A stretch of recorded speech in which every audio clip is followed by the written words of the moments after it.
시간 우리 함께 보신 하나님의 말씀 구약성경 시편 75편의 말씀입니다. 시편 75편 구약성경 제가 가진 성경으로는 856페이지 정도에 있습니다. 시편 75편의 말씀을 한 절씩 교독해서 말씀 보시도록 하겠습니다.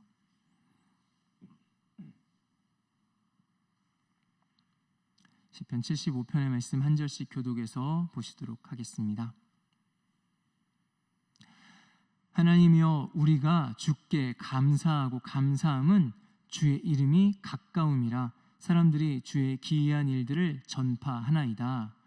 주의 말씀이 내가 정한 계약이 이르면 내가 바르게 심판하리니 땅의 기둥은 내가 세웠거니와 땅의 그 모든 주민이 소멸되리라 하시도다. 내가 오만한 자들에게 오만하게 행하지 말라 하며 악인들에게 뿔을 들지 말라 하였노니 너희 뿔을 높이 들지 말며 교만한 목으로 말하지 말지어다. 무릇 높이는 일이 동쪽에서나 서쪽에서 말미암지 아니하며 남쪽에서도 말미암지 아니하고 오직 재판장이신 하나님이 이를 낮추시고 저를 높이시느니라. 여호와의 손에 잔이 있어 술 거품이 일어나는도다. 속에 섞은 것이 가득한 그 잔을 하나님이 쏟아내시나니 실로 그 찌꺼기까지도 땅의 모든 악인이 기울여 마시리로다. 나는 야곱의 하나님을 영원히 선포하며 찬양하며 또 악인들의 뿔을 다 베고 의인의 뿔은 높이 들리로다. 아멘. 이 새벽에 하나님 앞에 말씀으로 가장 먼저 나아가시는 이 한 주에 하나님께서 우리를 말씀으로 온전히 인도하시는 은혜가 각자의 삶에 충만하시기를 주의 이름으로 축원드립니다. 시편의 노래들은 어떤 면에서는 굉장히 영적인 부분들을 담고 있습니다. 그런데 때때로 시편의 노래들은 참 인간적인 그런 모습들을 잘 보여주고 있는 그런 말씀이 또한 시편의 말씀입니다. 우리가 앞서 살펴보았던 오늘 말씀이 아삽의 시편인데요, 앞서 살펴보았던 다른 아삽의 시도 그러했습니다. 하나님 도대체 어디 계십니까? 하나님께서 왜 잠잠히 계십니까? 도대체 하나님의 역사하심이 어디 있는지, 그리고 이 세상의 악함에 대해서 하나님이 무엇라고 말씀하시는지 잘 보이지 않고 하나님이 멀게만 느껴져서 그렇게 탄식하기도 하고 그냥 하나님 앞에 분을 내기도 하는 그런 모습들을 우리는 말씀에서 보았습니다. 그런데 오늘 말씀을 보니까 이 아삽의 모습이 좀 달라져 있습니다. 오늘 75편 말씀에서 나타나는 아삽의 고백은 이 시편의 노래의 시작 부분부터 하나님을 향한 그 신뢰를 드러내고 있습니다. 그 신뢰로 하나님을 찬양하고 감사를 표현하고 있습니다. 바라기는 오늘 말씀을 보는 우리 가운데도 동일하게 하나님을 향한 신뢰와 감사가 고백되는 역사가 있기를 주님의 이름으로 축원드립니다.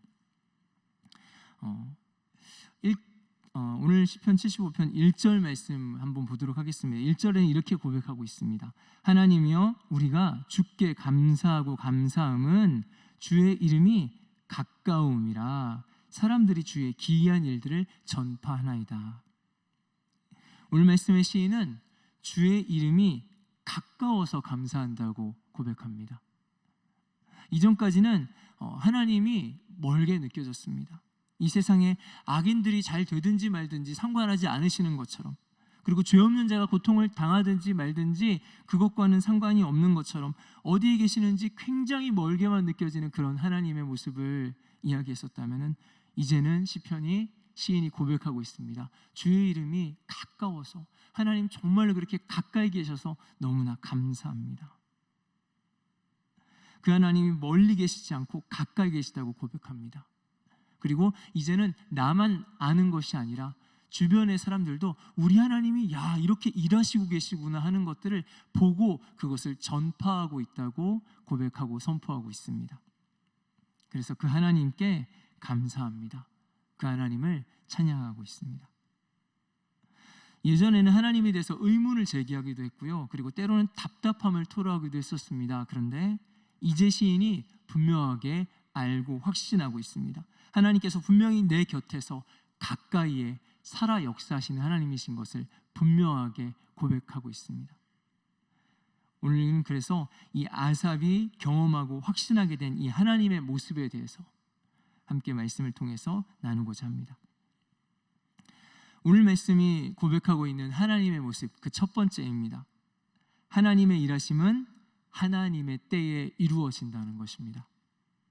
2절 이렇게 고백합니다. 주의 말씀이 내가 정한 기약이 이르면 내가 바르게 심판하리니 말씀합니다.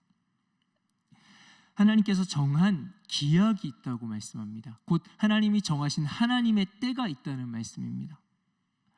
우리가 하나님을 따라가고 하나님을 신뢰하는 데 있어서 가장 큰 장애물 중에 하나가 있다면은 바로 이 때의 문제입니다. 우리는 하나님이 이때에 일하셨으면 좋겠다라고 생각하는 그 때가 있습니다. 그리고 또한 하나님께서 작정하시고 준비하신 하나님의 때가 있습니다. 그런데 이 차이가 크면 클수록 하나님을 신뢰하는 것이 쉽지가 않습니다. 왜냐하면 이 간격을 기다림으로 메꾸어 가야 하기 때문입니다. 대부분 우리는 우리 삶의 그 때의 기준을 내가 원하는 때로 붙잡고 있기 때문입니다. 그런데 보통 여기서 사람들이 마음이 상합니다. 기다려봤는데 하나님은 도대체 언제 일하시는 거야? 하지만은 이 두 때 중에 나의 때를 내려놓는다면 어떻게 될까요? 나의 때를 내려놓고 나면은 더 이상 이 두 때 사이에서 갈등하거나 힘들어할 필요가 없습니다. 한 가지 때만 남습니다. 그렇다면 그때부터는 이제 하나님의 일하심에 대해서 딱 한 가지만 고민하면 됩니다. 주님이 원하시는 때는 언제일까요? 하나님, 내 삶에 주님이 역사하시는 그때는 언제일까요? 그렇게 하나님의 때를 일단 인정하기로 결정하고 결단하고 나면은 하나님의 때가 아직 오지 않아서 도대체 언제 오시는 거야? 이땐가 저땐가? 왜 내가 생각한 것처럼 되지 않을 거야? 답답해하는 마음이 아니라 오히려 그 하나님의 때를, 분명히 하나님의 때가 있고 주님 오실 그 때를 기다리고 소망하는 마음이 생깁니다. 간절히 바라기는 내가 정한 때를 우리도 내려놓고 하나님의 때를 기대와 소망 가운데 바라볼 수 있는 저와 여러분들 되시기를 주님의 이름으로 축원드립니다. 오늘 말씀이 고백하는 하나님의 두 번째 모습입니다. 두 번째는 하나님의 심판이 바르고 공정하시다는 것입니다. 말씀 2장 2절 뒤에 편에 이렇게 고백하고 있습니다. 주의 말씀이 내가 정한 기약이 이르면 내가 바르게 심판하리니 라고 말씀합니다. 바르게 심판하신다고 합니다. 오늘 말씀에 이야기하는 이 바르게라는 단어 메샤르는 공평하다, 올바르다, 정직하다, 의롭다라는 말입니다. 한 점 흠이 없습니다. 다른 어떤 의심의 여지가 없습니다. 그런데 오늘 말씀이 그냥 하나님이 옳으시다라고 우기거나 그냥 그렇게 이야기하는 것이 아닙니다. 하나님의 심판이 얼마나 바르고 공정하신지 3절에 이어서 설명하고 있습니다. 3절입니다. 땅의 기둥은 내가 세웠거니와 땅과 그 모든 주민이 소멸되리라 하시도다. 두 가지를 놓고 이야기합니다. 땅의 기둥을 말씀하십니다. 그리고 땅과 모든 주민들을 말씀하십니다. 땅의 기둥은 하나님께서 이 땅을 세우시기 전에 그 기초로 세워놓으신 기둥을 말씀합니다. 이 땅의 모든 것들이 사라진다 해도 영원히 지속되고 계속될 하나님의 기준을 말씀합니다. 그런데 이 땅과 그 주민들은 언젠가는 사라져버립니다. 언젠가는 소멸되고 맙니다. 사람들이 이 땅의 기준을 가지고 이 땅의 사람들을 바라보면서 눈에 보이는 것들을 가지고 기준을 삼습니다. 이렇게 판단해야 되는구나, 이렇게 판단해야 되는구나 하는 그 기준을 삼습니다. 그렇지만은 우리 하나님의 기준은 다르다는 것입니다. 영원히 변하지 않으시는 기준입니다. 마치 하나님이 세우신 이 땅의 기둥처럼 영원히 변개치 않으시는 하나님의 기준입니다. 그래서 우리 하나님의 심판의 기준은 절대로 흔들리지 않으십니다. 하나님의 심판은 그래서 그 누구에게도 억울하지 않은 가장 공정하고 바른 심판이신 줄 믿습니다. 오늘 말씀이 고백하는 하나님의 모습 세 번째는요, 이 땅을 판단하시는 이가 오직 하나님 한 분이라는 사실입니다. 사람들은 쉽게 자신의 성취와 승리에 도취되어 버립니다. 그래서 악한 자들은 자기의 승리나 그런 어떤 작은 성공들이 자기의 기준이 되어 버립니다. 그래서 내가 높아졌구나, 내가 잘 살고 있구나라고 착각하게 됩니다. 그렇게 어느 순간에 자신이 자신의 인생의 재판장이 되어 버립니다. 그런데 성경 말씀은 이렇게 말씀합니다. 4절에서 6절 말씀입니다. 내가 오만한 자들에게 오만하게 행하지 말라 하며 악인들에게 뿔을 들지 말라 하였노니 너희 뿔을 높이 들지 말며 교만한 목으로 말하지 말지어다. 무릇 높이는 일이 동쪽에서나 서쪽으로 말미암지 아니하며 남쪽에서도 말미암지 아니하고. 아멘. 하나님께서는 눈에 보이는 것들, 동서남북으로 당장 보이는 그런 것들을 기준으로 삼아서 자신을 높이거나 내가 승리했구나라면서 뿔을 들지 말라고 분명하게 말씀하십니다. 사람의 인생을 높이거나 낮추시는 분이 오직 한 분이라고 말씀하고 있습니다. 7절에 이어서 말씀합니다. 오직 재판장이신 하나님이 이를 낮추시고 저를 높이신다고 말씀하고 있습니다. 다윗이 사울 왕에게 죽을 위기에 처하면서 그렇게 쫓겨다닐 때 누가 옳은지 정말로 이야기하고 싶은 그때에 다윗은 다른 곳을 찾아가지 않았습니다. 하나님 앞에 찾아갑니다. 재판장이신 하나님 앞에 기도로 나아갑니다. 아수르의 군대가 온 성을 둘러싸고 빠져나갈 곳이 없는 그 상황에, 절처절명의 위기에서 이제 죽을 수밖에 없는 그 상황에서 히스기야는 다른 어떤 곳을 붙들지 아니하고 벽에 바라보면서, 그 벽을 바라보면서 재판장 되시는 하나님 앞에 나아갑니다. 누군가가 스스로 높아지려고 하거나 혹은 누군가가 우리를 낮추려고 하는 그런 상황과 환경들을 어쩌면 우리도 겪게 될 수 있습니다. 그 누군가 때문에 나의 삶이 바닥으로, 때로는 죽음으로 가는 것 같은 그런 상황을 맞이하게 될 때도 있습니다. 하지만 우리는 그때마다 그 사람들을 바라보면서 분노할 필요가 없습니다. 우리는 그저 고개를 들어서 우리의 재판장 되시는 하나님을 바라보아야 할 줄 믿습니다. 오직 재판장 되시는 분이 우리 하나님 한 분이시기 때문인 줄 믿습니다. 넷째로 오늘 말씀이 드러내는 하나님의 모습입니다. 하나님의 심판은 그 마지막까지 100% 이루어진다는 것입니다. 재판을 할 때가 되면은 악인들은 보통 자기의 죄악을 축소해서 말합니다. 마치 어쩔 수 없었던 것처럼, 실수로 그랬던 것처럼 그 심판을 줄여보려고 애씁니다. 실제로 재판에서는 그렇게 해서 그 형량이 줄어드는 경우도 제법 있습니다. 하지만은 오늘 말씀에 나타난 우리 하나님의 심판은 다릅니다. 하나님의 심판의 잔은 누구도 피할 길이 없다고 말씀합니다. 8절 이렇게 말씀하고 있습니다. 여호와의 손에 잔이 있어 술 거품이 일어나는도다. 속에 섞은 것이 가득한 그 잔을 하나님이 쏟아내시나니 실로 그 찌꺼기까지도 땅의 모든 악인이 기울여 마시리로다. 아멘. 하나님이 그 쏟아내시는 심판의 잔이 있다고 말씀하고 있습니다. 그런데 이 심판의 잔을 땅의 모든 악인이 마신다고 말씀합니다. 땅의 모든 악인입니다. 단 한 사람의 예외도 존재할 수 없습니다.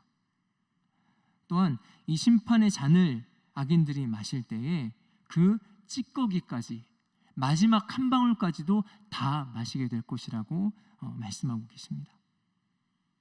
하나님 앞에서는 그 어떤 심판의 형량을 줄여보려는 어떠한 시도나 꼼수도 허용되지 않습니다. 하나님의 심판은 완전하게 이루어집니다.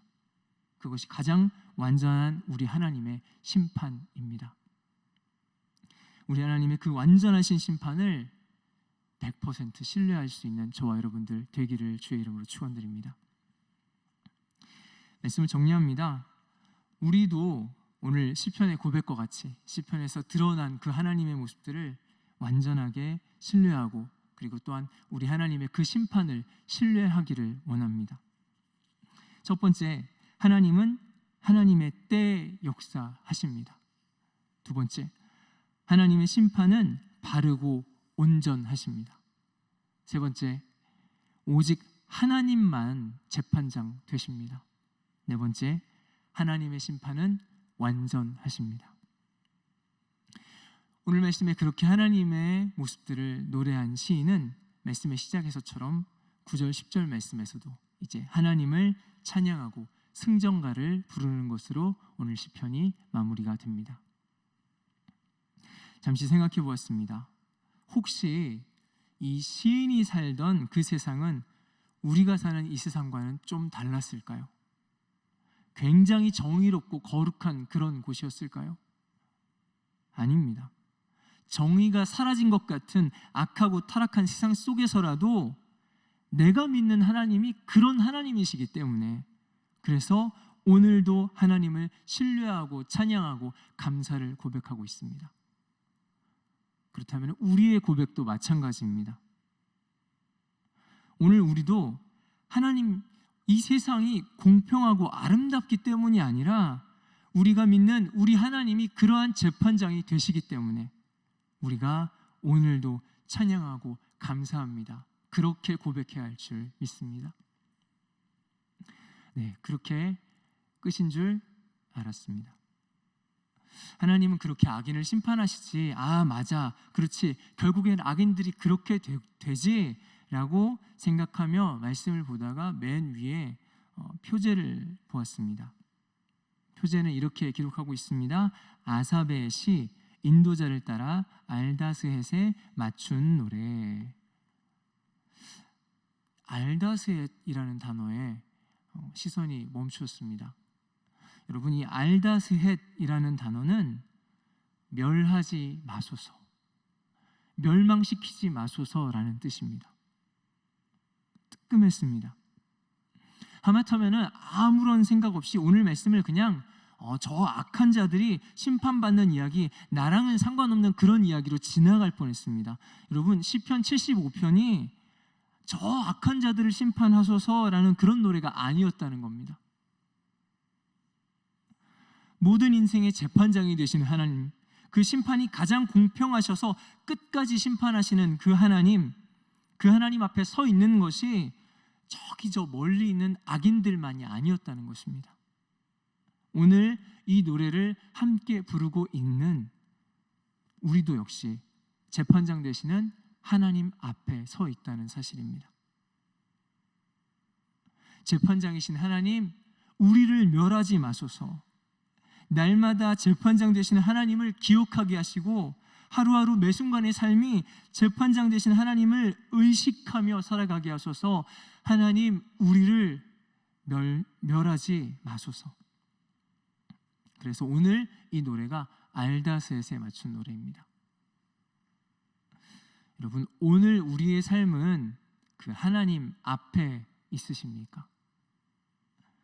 이 철저한 재판장 앞에서 나 자신을 정결하게 하려고 몸부림치면서 여러분 살아가고 계십니까?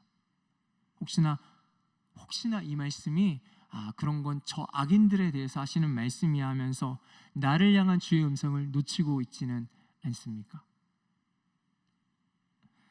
간절히 바라기는 우리가 이 알다스헷의 찬양을 부를 때마다 두렵고 떨림으로 하나님을 경외하는 저와 여러분 되시기를 바랍니다. 이 재판장 되신 하나님을 우리가 분명하게 기억하고 오늘 이 하루도 우리의 하루의 삶을 하나님 앞에서, 우리 하나님 앞에서 살아가시는 저와 여러분들 되시기를 주님의 이름으로 축원드립니다. 이 시간 함께 기도하겠습니다. 이 시간 함께 기도하실 때 말씀 붙잡고 기도하겠습니다. 하나님, 이 불의한 세상 가운데서도 온전한 재판장 되시는 그 하나님을 우리가 신뢰하고 믿고 그렇게 달려나가는 이 인생 되게 하여 주시옵소서. 또한 우리의 삶에서 재판장 되시는 하나님을 기억하고 이 하루도 하나님 앞에 살아가는 나의 삶이 되게 하여 주시옵소서. 함께 기도하겠습니다. 또한 기도하실 때에 각자의 기도 제목을 가지고 이 교회를 위해서, 또한 우리 나라를 위하여서, 또한 중보의 제목들을 위하여서 우리 함께 간절히 기도하다 돌아가시도록 하겠습니다. 주여 한번 부르짖고 기도하겠습니다.